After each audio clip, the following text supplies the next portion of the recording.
3. Colossians chapter 3.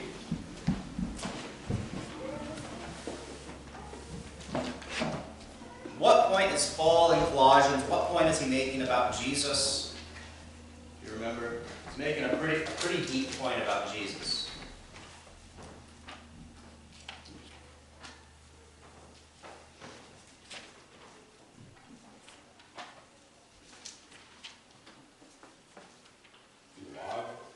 Yeah, one, he's alive, right? So we have Jesus, who not only died on the cross, but is risen again. Remember, he's kind of making this point about why we do what we do, right? There's this kind of more shallow form of Christianity which just says, well, God says, do it, so we do it, and we're going to just, I'm going to not steal because God says don't steal. I'm going to have this kind of moral life, right?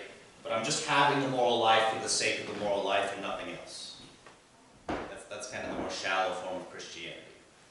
Not necessarily wrong, but can also lead to, legalism and doing things just for the sake of doing it, right? And this is what Paul even kind of concludes at the end of chapter 2, if you remember. He says, therefore, let no one pass judgment on you in questions of food and drink, or with regard to a festival, or a new moon, or a Sabbath. These are a shadow of the things to come. Right? But then he says, but the substance belongs to Christ.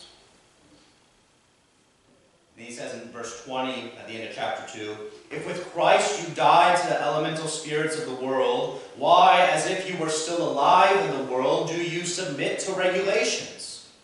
Do not handle, do not taste, do not touch, referring to things that all perish as they are used, according to human precepts and teachings. These have indeed an appearance of wisdom in promoting self-made religion and asceticism and severity to the body, but they are of no value in stopping the indulgence of the flesh.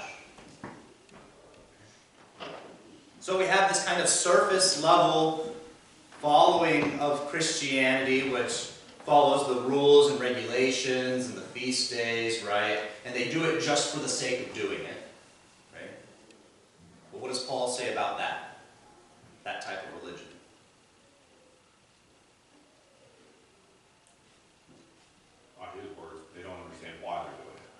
Yeah, they don't understand why they're doing it, and so therefore it has no substance. Right? It has no substance, it's going to fail them, and in fact, it's probably going to lead into what the Galatians fell into, which is a further indulgence of the flesh. Right?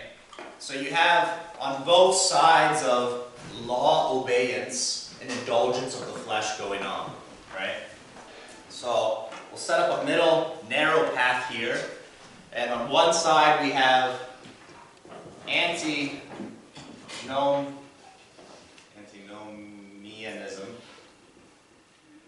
The other side we have wheat. What's antinomianism? I've mentioned that before. Not knowing the words. No, not that. So what does anti mean?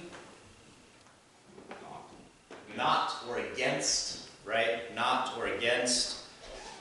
Does anyone remember what nomos means? Law. Right? So you have law and against. So an antinomian, what's his problem?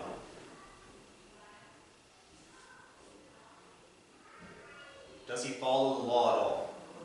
No. Right? He says there's no need for the law at all, throw it out, don't even mention it. That's the antinomianism view, right? The idea that God's law does not matter in the slightest. Right? What's the legalist view? Only the law matters. Yeah, exactly what we were just saying, right? Which is follow these observances and regulations and Sabbath days and festivals and the spirits and principalities of the world because they're given and for no other reason, right? Following for the sake of following. So, on one side, we have the falling into antinomianism, which is this kind of temptation to just say, well, live and let live,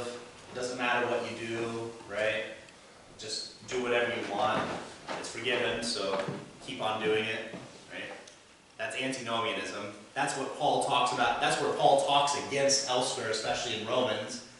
When in Romans chapter 6, he says, so should we sin so that grace may abound? What's his response? By no means. By no means. A very emphatic no, right? Don't sin so that grace abounds, right? That's the antinomian view.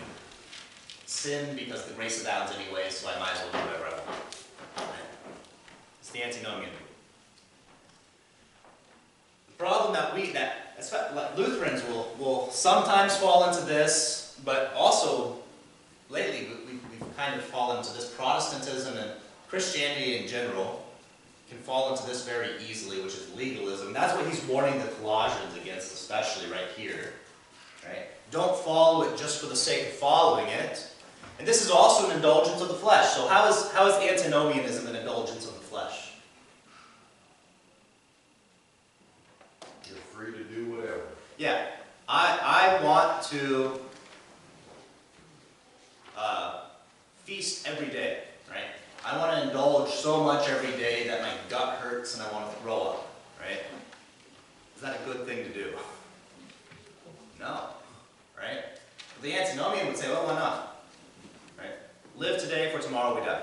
Right? That's the antinomian. Or it would say, hey, I really, really want to sleep with that lady over there. Right?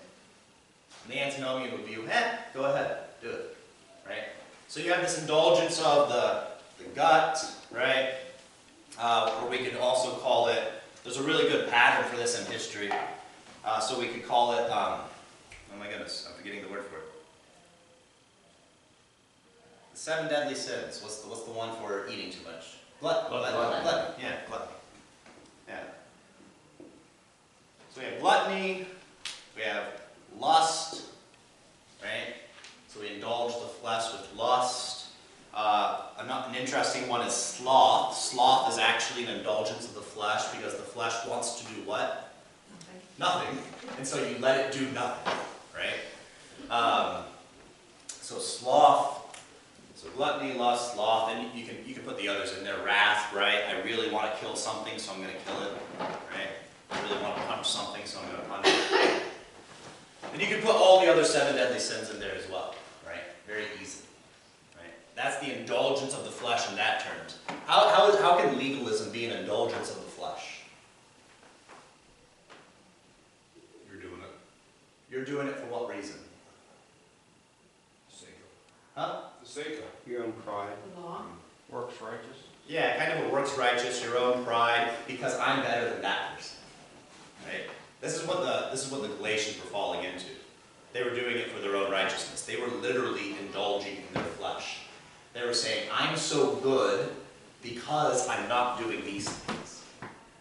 It's a reverse indulgence of the flesh. Right? I'm so good because I'm not gluttonous, so I'm starving myself, and now I feel so good about myself because I've starved myself, and that person over there, he's a glutton, shame on him. Right? But look at me, I'm doing this. I did everything right, so I deserve it. Yeah, so I deserve it, right?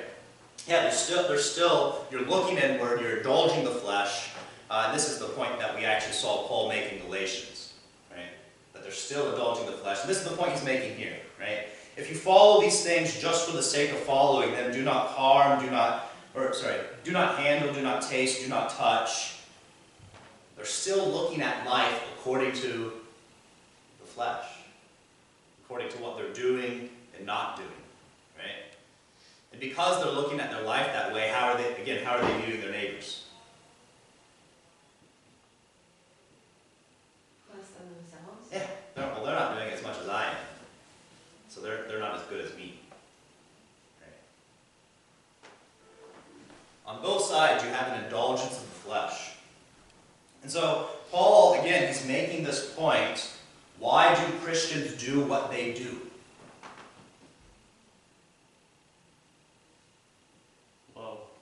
Love? You've almost gone too far. Yes, you're right. But go a little more foundational. So love is a result of something that's happened to us. Born again. Born again, explain what that means. Baptism. Baptism,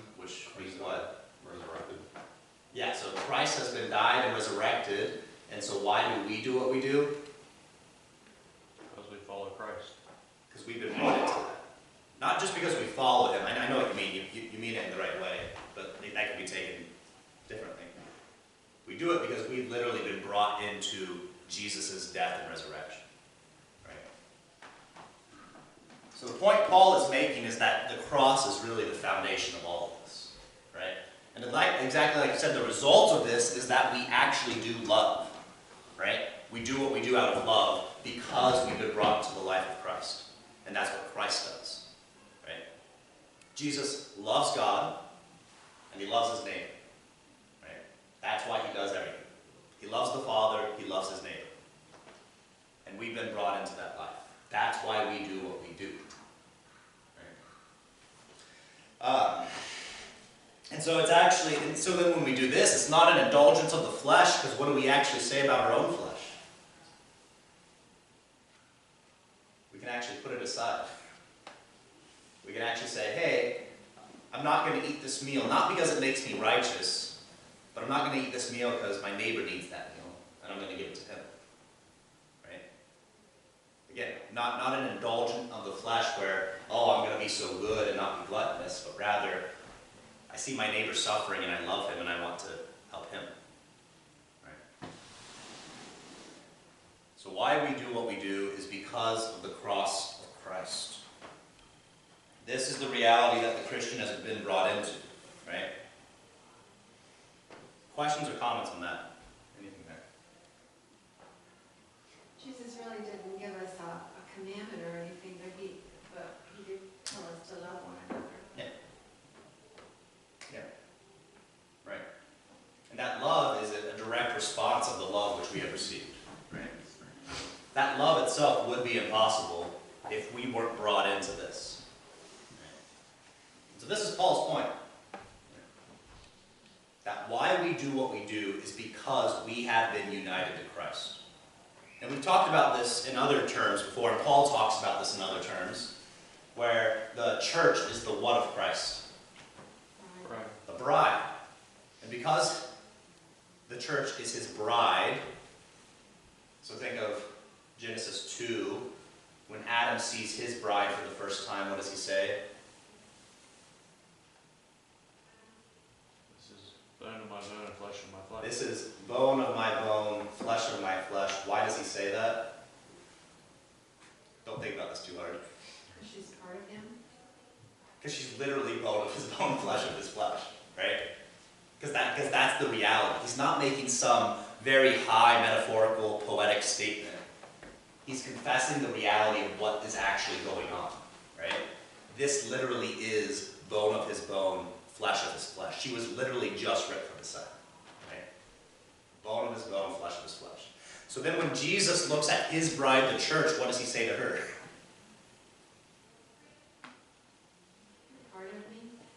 It's the same words, right? This is bone of my bone, flesh of my flesh. Right? It doesn't mean that metaphorically. Is that a poetic statement? No. No. He means it. He says it because that's the reality. We are his body, right? And if we are his body, the things that happen to him, the things that he does, happen to us, and we do. Right? We love God, we love our neighbor. Let's go on a little bit here. I'll talk a little bit more about this. In chapter 3, can someone please read chapter 3, verses 1 through 4? If then you have been raised with Christ, seek the things that are above, where Christ is, seated at the right hand of God. Set your minds on things that are above, not on things that are on earth. For you have died, and your life is hidden with Christ in God. When Christ, who is your life, appears, then you also will appear with him in glory. Yeah. And when he says, set your mind on things that are above, does he mean not on the physical, but on the spiritual? No. Trick question. That's Gnosticism, right? What's Gnosticism? Does anyone know what Gnosticism means? What it is? Very simply, it expresses itself in all types of different ways. It's one of the oldest Christian heresies. And it's the idea that the physical is evil, the material is evil, and the spiritual is good. Right? And that's always how it's going to be. So is there a resurrection in Gnosticism? No. Because the flesh, even a resurrected body, would be evil. Right? The flesh is evil, the spirit's good. That's not what Paul is getting at here. Right? That's easy kind of us to fall into. We especially fall into this surrounding, I always see this surrounding like funerals. Right? Because sometimes we have this temptation to think, okay, they're in heaven, everything's perfect now. And is that true? No, it's not. Why is everything not perfect yet? Because his last coming hasn't been here, and we're not resurrected with our body. Because we don't have the body yet, right? Because the soul is still separate from the body, and we actually say, no, that's not perfect, right? What is perfect is soul and body together, right? So we actually do like the body, right? And this expresses itself more. I think I've talked about this before. This really expresses itself when you have a funeral, and what's most people's inclination now when you have a funeral? Where do you think this expresses itself? That the body doesn't matter and only the spirit matters?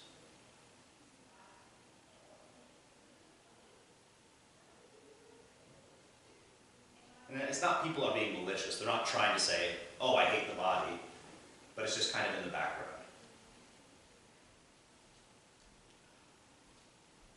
Well, Jesus says to the thief on the cross, you're going to be with me today. Yeah, right, So- spirit. So our spirit is with him. Yeah. So when we have a funeral, we can think, well, this is just the body waiting to be resurrected, but Yeah. the person, the soul is with Christ.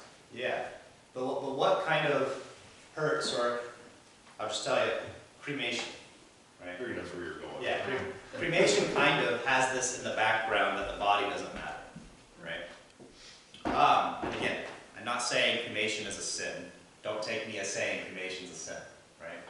I'm saying that you can see the general mindset of people when it comes to funerals, if the body matters or not. Because usually people just want to say, well, I'll just do something with the ashes and burn it so it's easy to take care of. And it doesn't matter because their soul's with Christ, right? And it's like, well, yeah, it's true, right? But the body does actually matter, right? It actually is important to say, hey, this person will be raised, right? And even when I heard this explained this way, and it's kind of beautiful. Even when we lay the body down in a casket, what do we lay their head on? A pillow. Lay it on a pillow. We're literally acting out what we would do with a normal person we're taking care of in the full expectation that that person's going to what? Wake up, right? So I'm not saying cremation is a sin. I'm saying there's a beautiful confession we get with the body, and it's just kind of forgotten about when we do cremation. Right? But anyways, again, as Christians, we don't just think the soul's important. We think body and soul both are important. They both matter, right? And things aren't perfect until both of those are together in a sinless body, right? Okay. Well, there are times when you don't have a body though, when you're killed. Yeah, exactly. That's exactly my point, right? So sometimes we fall into thinking like, oh, someone's died, but as a Christian I should be happy because they're with Jesus, and so I shouldn't cry. You know, people convince themselves of this. Well, I mean, there's still an acknowledgement there that something's not perfect yet, right? The soul is separate from the body, and that's an acknowledgement of sin, right? The only reason the soul is separate from the body is because the world fell into sin. Well, I'm saying like if an explosion just gets blown in wartime even. Oh yeah. I mean, so again, like I said, With a body. yeah, is God able to raise up even from ashes? Right about yes, of course, yes. That's why I want to clarify. I'm not saying if anyone's been cremated that they're not being resurrected. I'm not saying that at all. I'm just saying, I just made a point. Yeah. Because there are times, Yeah, right. it's like when this brother was in a plane crash. Yeah. It went down and then finally, nobody was there. They all disintegrated. Yeah. But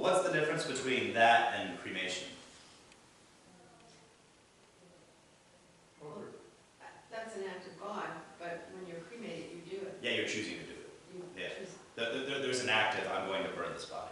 Right. Yeah. That's the difference. Yeah. Okay. So, we have died, we have been raised in Christ, we have literally put on Christ, and he's not just saying, okay, now we're spiritually with Christ and the body no longer matters. He's saying that us, body and soul, have been brought into the life of Christ. Right? So our bodies actually start to do the things that Christ did. Our bodies even, we would say, experience the things that Christ experienced. And this is really actually, this is a really important point for Christians.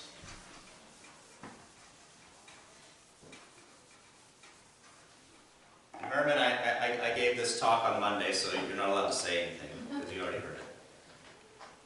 What are the things that happen to Christ's body? He suffered for us. Right? So that's the first thing. He actually suffered. What's the next thing that happened? He died. Yeah, he died. And then what? He rose. And then he rose. Right. So we have the suffering, the death, and the resurrection. Right? When Christians suffer, why do they suffer? Because of sin. That's why the world suffers. Right? This is what Paul says in Romans chapter 5, right? The world fell into sin because all sin, all die. Right? And so because of sin, death is in the world. But what happened with the Christian? What did Christ do?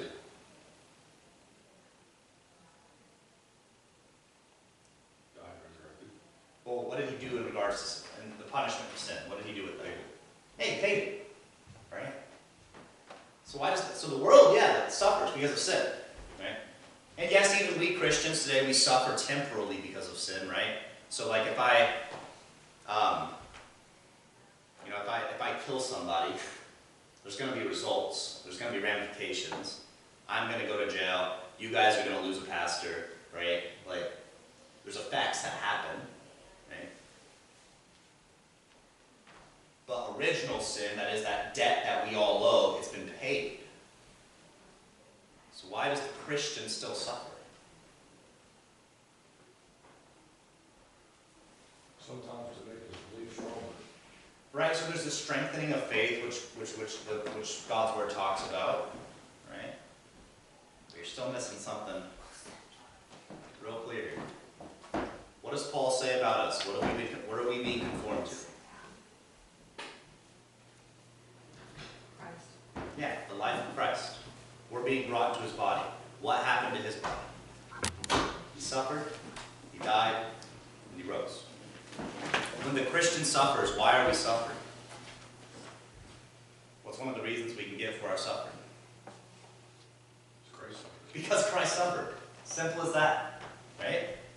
This is actually why Paul will say that as Christians, when we're suffering, we can take joy in it.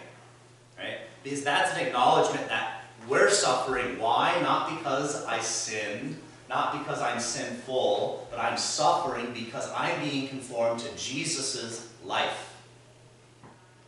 And he suffered, so I'm suffering. We're just getting a taste of what he went through. Right. But even not to downplay our own suffering, right? It can be some terrible suffering. But why is the Christian suffering? Because Jesus suffered, and we're being made to be like his body. Now, why is that joyful for us? No, he died and rose. Yeah, because of the resurrection. This is exactly where St. Paul goes, right? If we're suffering in this life, we know that we're not suffering because God hates us or because we're sinful. We're suffering because we're literally being conformed to Jesus' body. We're being made to be like him. And so when we suffer, that's kind of actually proof of, oh, I'm actually being brought into Jesus' life. My body is being made to be like his body. Which is hopeful, because that means even though I die, right? And then we could say in a sense, right, why does the Christian die? Because Jesus died. Because Jesus died, right? We can even say that I'm going to die because Jesus died, which is very joyful because he rose. So, all right, I'm suffering because Jesus suffered, and that's good, because that means I'm going to rise as he rose. I'm being conformed to Christ, not just part of him, but all of him. Right? I'm not just being conformed to his resurrection, I'm being conformed to all of it. Right? And that's good. That's really good for us. Because that gives us the full and certain hope of the resurrection. The full and certain hope. And again, hope does not mean wish, right? I want to clarify that again. Because sometimes we'll say, like, oh, if someone's sick, what will we say? I hope you feel better. I hope you feel better. What do we really mean? We don't actually mean hope. We want them to feel better. We want them to feel better. I wish, right? When I say I hope you feel better, really what I'm saying is I really wish you feel better soon, right? Because it's not certain. They might not get better, right? Hope is actually something which is certain, right? It's something which is solid and it's unshakable. We know it for a reality. That's what a hope is. Right? Again, the kind of old church art for hope was an anchor, a ship's anchor, right? You don't see it, right? But it's there, and because it's there, are you going to crash into the shore? No, because you actually have a certain hope, right? Yeah, that you're not going to crash because that anchor is actually there, right?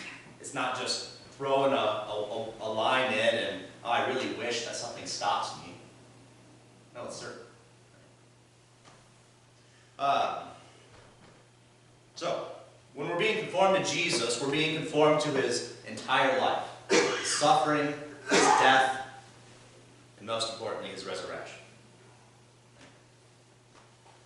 So as Christians, we can take joy even in our sufferings, because we know we're being brought to be like Christ.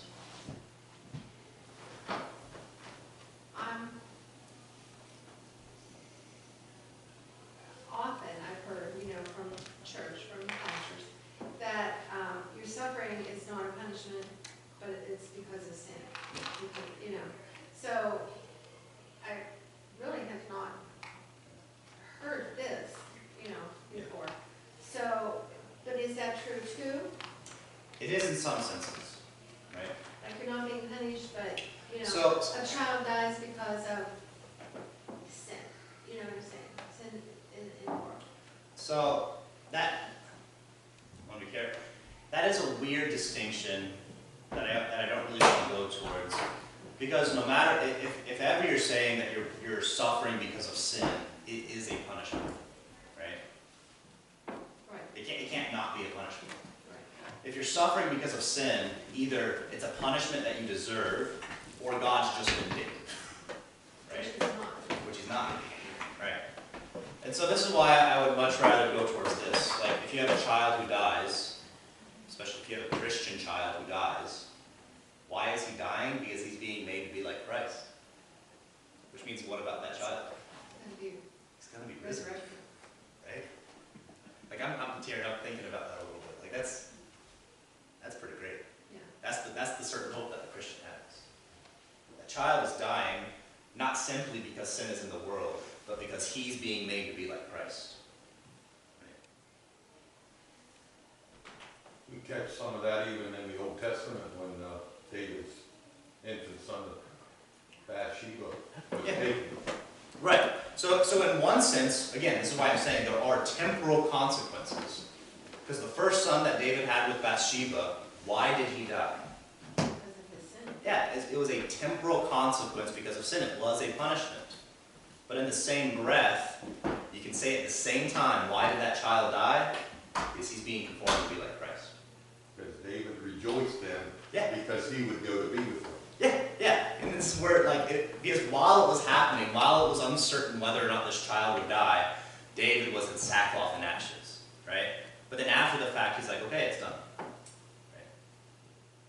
The punishment has been carried out, but also the hope of the resurrection has been carried out.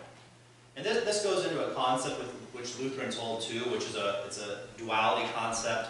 That is that we are simultaneously justified saints and sinners. Right?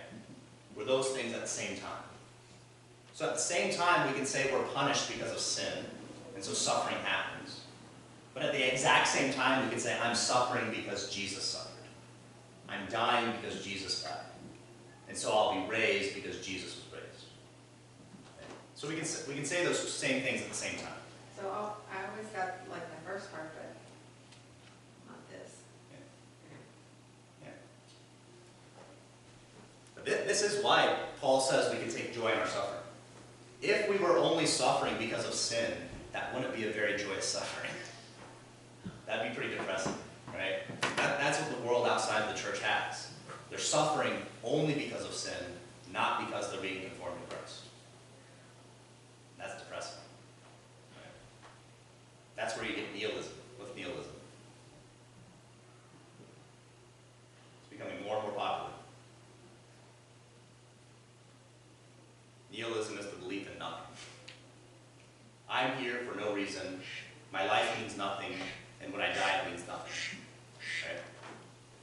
Well, apart from Christ, that's kind of true. Right? And in fact, apart from Christ, nihilism is a better belief than just sin. Because if you're suffering for no reason, that's better for suffering because you deserve it. Right? Because you're going to die regardless.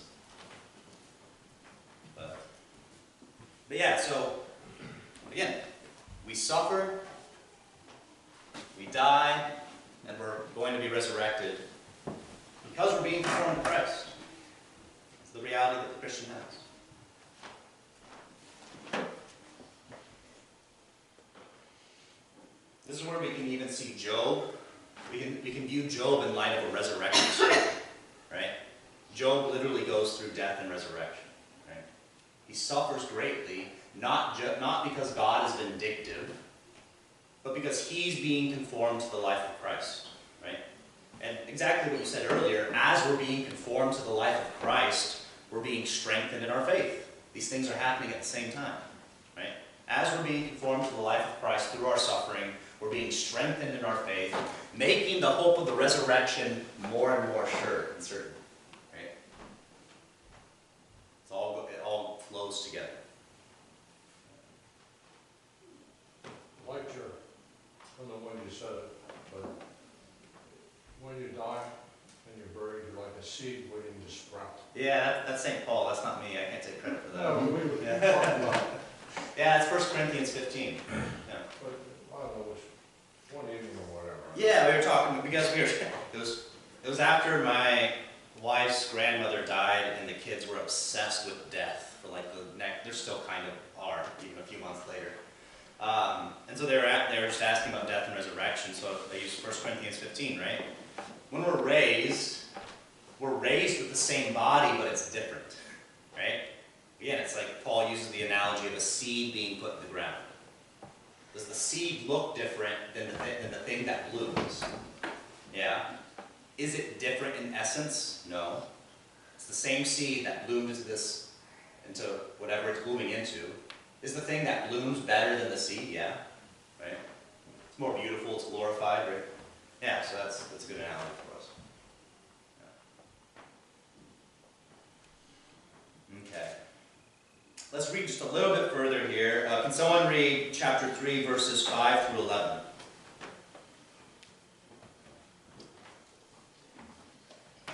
Put to death, therefore, what is earthly in you, sexual immorality, impurity, passion, evil desire, and covetousness, which is idolatry.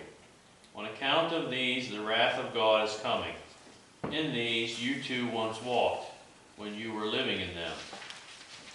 But now you must put them all away: anger, wrath, malice, slander, and obscene talk from your mouth.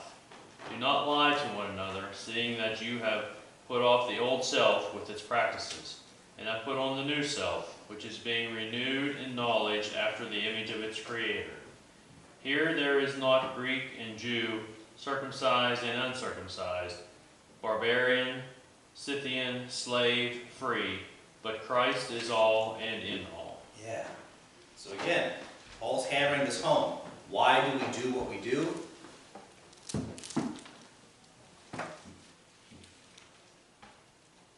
Why do we do what we do? The last thing that was just read there. First, all in all. Christ is all in all. That's why we do what we do. Our foundation is Jesus. Right? We don't do it just because, well, this is a regulation, I'm going to follow it just to observe some kind of moral observance. Right? But we do it because we're literally being conformed to the image of Christ. Right? He says that there. Put on the new self, which is being renewed in knowledge after the image of its creator. Right?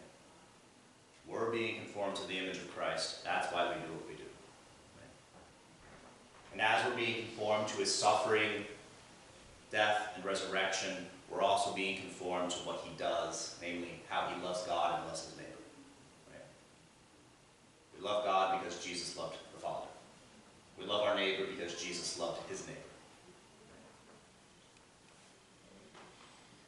Well, you know, we're to be the temple of Christ. Yeah, we are the temple of the Holy Spirit, right? So, Yeah. you know, Yeah. what we do is to be Christ-like.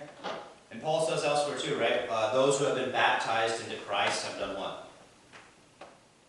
Put on Christ. They have put on Christ, right? And he means that quite literally. We have put on Christ. We put on his suffering, life, death, and resurrection, right? And we put on his acts. That also separates us from legalism, because where do our good works actually come from? So we do good works, but where do they come from? Christ. They come from Christ. Yeah. This is where God will say, where the scriptures will say elsewhere, that our good works have been prepared before the foundations of the world. Right? They've been prepared before us.